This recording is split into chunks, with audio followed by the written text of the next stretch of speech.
Մայրաքաղաքի ամենացավոտ խնդիրներից երթևեկության խցանումների լուծման համար քաղաքային իշխանությունները պատրաստվում են գնալ նոր կոշտ քայլերի։ Նախատեսվում է սահմանափակումներ կիրառել մարդատար ավտոմեքենաների համար, միաժամանակ ընդլայնելով հանրային տրանսպորտի առանձնացված գծերի ցանցը։ Իրավիճակը վերահսկելու համար ստեղծել են երթևեկության կառավարման կենտրոն, որտեղ վերլուծում են մայրաքաղաքի երթևեկային հոսքերը։ Երևան քաղաքում այս պահի դրությամբ իրականացնում է մրցութային փուլում է գտնվում, իրականացնում է պիլոտային ծրագիր, որով որ չափումները իրականացնելու Երևան քաղաքի մուտքերում ավտոմեքենաների հոսքի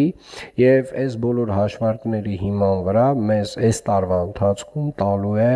փոփոխությունների ծրագիր։ Հանրային քննարկումներում կարծիքները բաժանվել են երկու հիմնական դիրքորոշման։ Մի մասը աջակցում է նախաձեռնությանը, այն դիտարկելով որպես խնդրի լուծման քայլ, մինչդեռ մյուսները պնդում են, թե երթևեկության խցանումները հաճախ պայմանավորված են ճանապարհաշինական աշխատանքների ոչ արդյունավետ կազմակերպմամբ։ Պնդում են, թե ասֆալտապատման նպատակով ճանապարհահատվածները քանդվում են, սակայն աշխատանքները ժամանակին չեն ավարտվում։ Մասնագետները նշում են նաև, թե խցանումների նվազեցման համար անհրաժեշտ է նաև կարգավորել տաքսի ծառայությունների ոլորտը։ Այդ ոլորտի վարորդներին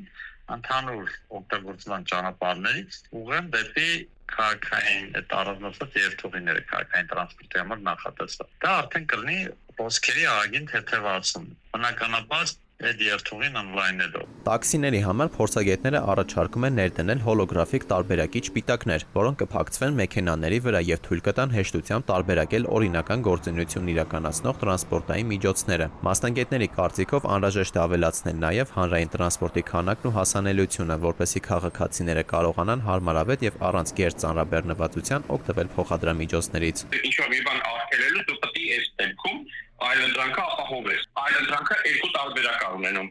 կամ հանրային տրանսպորտ կամ այլընտրանքային տրանսպորտային միջոցներ։ Մեր դեպքում հանրային տրանսպորտը դեռ